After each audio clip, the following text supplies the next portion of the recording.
नमस्कार दोस्तों, UPPSC RO ARO test series 2023 की इस वीडियो में आप सभी का एक बार फिर से हार्दिक स्वागत है। आज हम देखेंगे टेस्ट नंबर 77 को। और दोस्तों, अब तक हमने इस टेस्ट सीरीज के कुल 76 टेस्ट को कंप्लीट कर लिए हैं। और अगर आपने अभी तक नहीं देखा है तो आप चैनल के प्लेलिस्ट पर जाकर देख सकते हैं। आइए शुरुआत करते हैं आज के इस टेस्ट का। पहला प्रश्न है कि हाथी दांत का पैमाना हड़प्पी संदर्भ में मिला है। तो दोस्तों, किस हड़प्पा कालीन स्थल से हाथी दांत का पैमाना मिला है? ऑप्शन ए कालीबंगा में, बी लोथल में, सी धौलावीरा में या डी बनावली में। तो दोस्तों, सही जवाब होगा ऑप्शन नंबर बी लोथल में। जो हाथी दांत का पैमाना मिला है दोस्तों, वो लोथल में मिला है।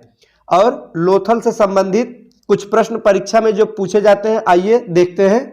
तो लोथल से संबंधित पहला प्रश्न पूछा जाता है कि लोथल जो हड़प्पा कालीन एक स्थल है, यह किस नदी के किनारे स्थित था? तो दोस्तों, भोगवा नदी। नाम याद रखिएगा, लोथल भोगवा नदी के किनारे। और वर्तमान समय में यह कहाँ है? तो गुजरात में। लोथल कहाँ है दोस्तों? गुजरात में है। और एक प्रश्न लोथल से पूछा जाता है कि हड़प्पा कालीन प्रमुख बंदरगाह कौन सा था? तो दोस्तों, लोथल ही हड़प्पा काल का एक प्रमुख बंदरगाह था। अगला प्रश्न है, चंपा किस महाजनपद की राजधानी थी?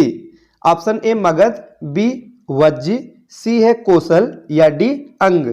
तो दोस्तों, चंपा यह अंग महाजनपद की राजधानी थी। सही जवाब होगा ऑप्शन नंबर डी अंग।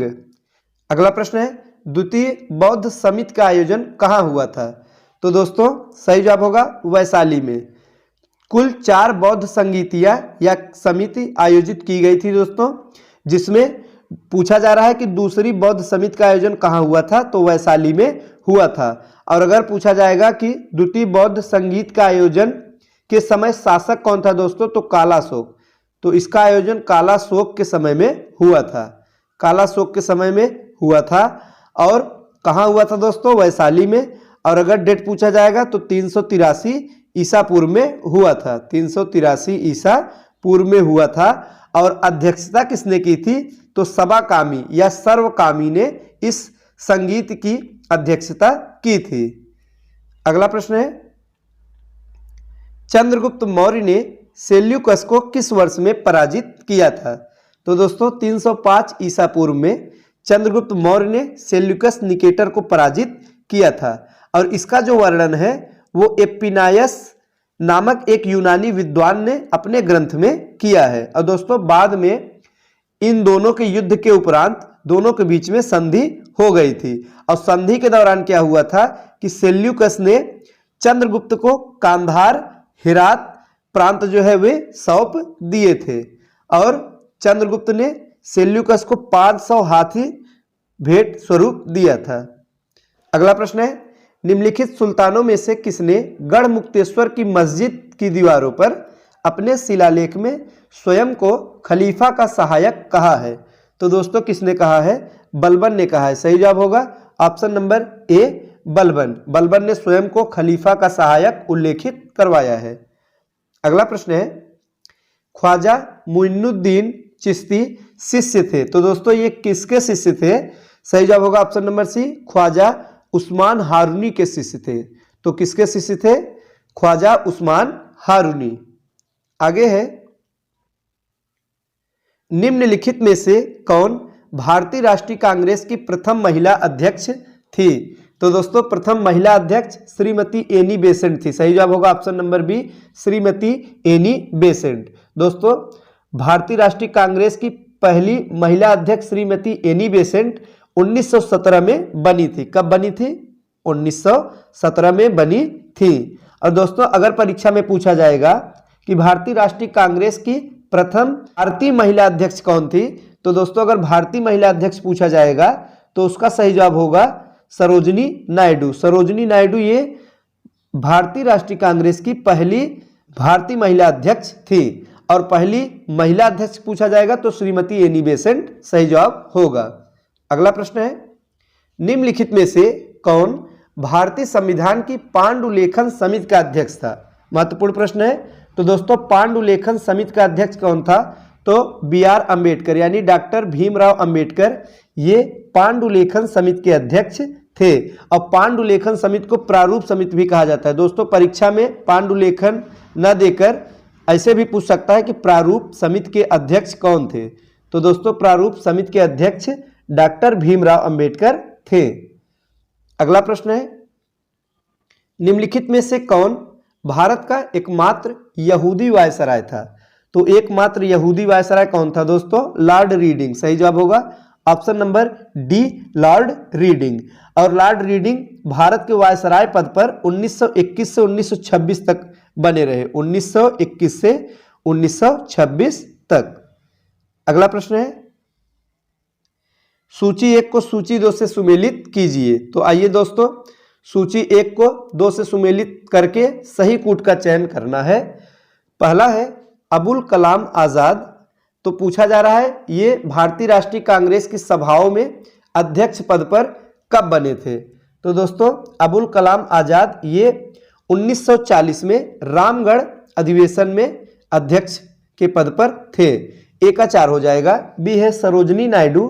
दोस्तों कानपुर 1925, बी का 3। मोतीलाल नेहरू इन्होंने जो अध्यक्षता की थी अमृतसर में 1919 में, तो सी का 1। डी है डॉक्टर राजेंद्र प्रसाद। तो दोस्तों 1934 बंबई। तो इस प्रश्न का जो सही कूट क्या होगा दोस्तों? तो सही जवाब होगा ऑप्शन नंबर डी।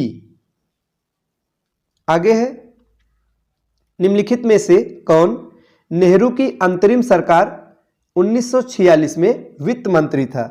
तो जब नेहरू की अंतरिम सरकार 1946 का गठन हुआ था दोस्तों, जब सरकार बनी थी तो उस समय वित्त मंत्री कौन थे? लियाकत अली खां। सही जवाब होगा option number C, Liaquat Ali खां।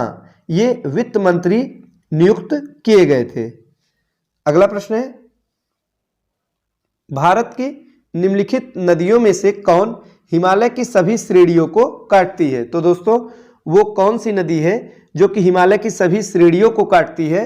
तो वो है सतलज नदी। सही जवाब होगा ऑप्शन नंबर बी, सतलज नदी। और दोस्तों सतलज नदी यह कहाँ से निकलती है?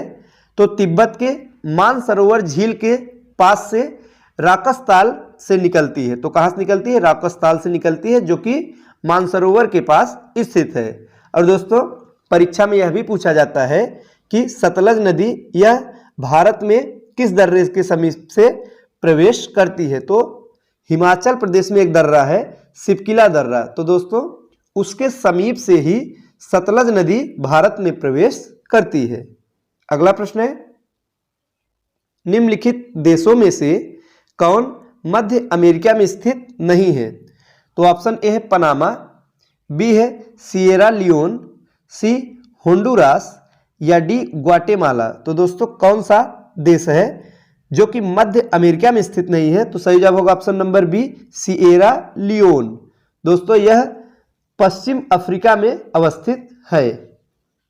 आगे है, निम्नलिखित पर्वतों में से कौन सा इटली में अवस्थित है?